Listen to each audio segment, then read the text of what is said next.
हर खबर पर होगी आपकी पकड़। डाउनलोड कीजिए एबीपी लाइव ऐप। हम सीधे चलेंगे इंदौर से हमारे साथ माया एफएम की आरजे विनी जुड़ी हुई है। विनी आपको दिखाई देंगे, अब से कुछ सेकंड्स में विनी दिखना शुरू हो जाएंगे हमारी वॉल पर। और देखिए विनी की ये तस्वीर लगी हुई है, विनी यहाँ पर सामने आ गई है। विनी, गुड मॉर्निंग। गुड मॉर्निंग, नमस्कार विकास जी, प्रतिमा जी, कुमकुम जी। भारत देश के दिल और भारत के सबसे स्वच्छ शहर इंदौर से मेरा यानी कि आरजे विनी का आप सभी को नमस्ते। विनी, इंदौर में तो बहुत टेंशन है, बहुत ज्यादा मामले अचानक से वहां पर कोरोना के आए हैं। आप कैसे लोगों की सुबह को सुहावना बनाती हैं ऐसे दबाव के माहौल में, टेंशन के माहौल में? जी विकास जी, मैं आपको ये बताना चाहूंगी कि सिर्फ माई एफएम के जरिए मैं नहीं बल्कि मेरे सुनने वाले मेरे साथ मिलकर पूरे शहर को पॉजिटिव करने में लगे हुए हैं। और खुशी की बात यह है कि कुछ लोग हैं जो शायद कहीं ना कहीं थोड़ी नासमझी कर रहे हैं, लेकिन अधिकतर लोग आज भी इंदौर के वैसे ही हैं, अवेयर हैं, समझदार हैं और एक दूसरे के साथ अपनी लर्निंग शेयर करने में लगे हुए हैं।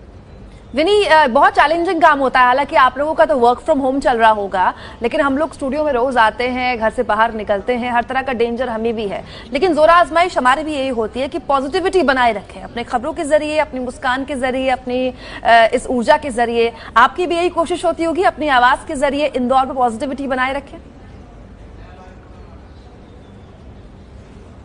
बिल्कुल, मैं बहुत ही जुड़ाव महसूस करती हूँ आपके साथ। आप ही की तरह मैं भी सुबह सवेरे स्टूडियो जाया करती थी और स्टूडियो जाने को फिलहाल बहुत मिस कर रही हूँ, खासकर आप लोगों को देखकर।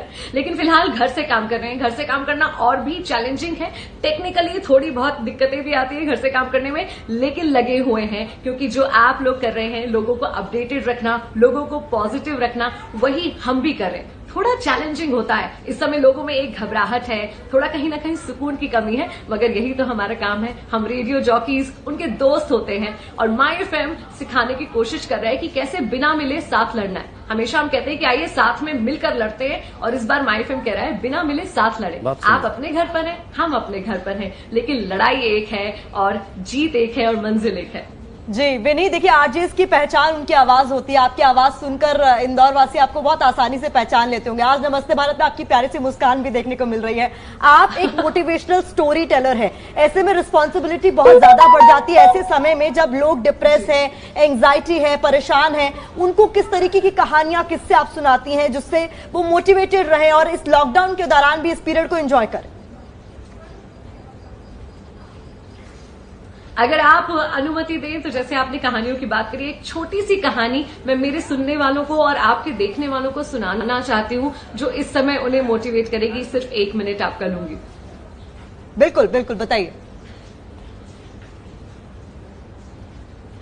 मैंने अभी कुछ समय पहले अपने सुनने वालों के साथ एक कहानी शेयर भी करी थी। एक पंडित जी की कहानी है जो बहुत आस्था रखते थे ईश्वर पर, भगवान पर, बहुत मानते थे उनको कि मेरे साथ कभी कुछ गलत नहीं होगा क्योंकि मैं ईश्वर का अनन्य भक्त हूँ। वो जिस गांव में रहा करते थे, जिस गांव के मंदिर में पूजा किया करते थे, वहां बाढ़ की स्थिति बन गई। स्थितियां बहुत विकट होने लगी और गांव वालों से कहा गया कि आप सबको गांव खाली कर देना चाहिए। सब गांव खाली कर रहे थे। पंडित जी से कहा आप भी चलिए साथ में। बोले नहीं नहीं, मुझे डरने की कोई जरूरत नहीं, मेरा कुछ नहीं होगा क्योंकि मेरे साथ मेरा ईश्वर है, वो मुझे बचाएगा। गांव वालों ने थोड़ा निवेदन किया, फिर चले गए। थोड़ी बाढ़ बढ़ गई, अब चल नहीं सकते थे, नाव से जाना पड़ रहा था। नाव में कुछ नाविक आए पंडित जी से बोलने, देखिए बाढ़ बहुत बढ़ रही है, अब आप गांव खाली करके हमारे साथ चलिए। लेकिन पंडित जी बोले नहीं, मुझे तुम्हारी जरूरत नहीं है, मुझे तो मेरा ईश्वर, मेरा भगवान बचाएगा।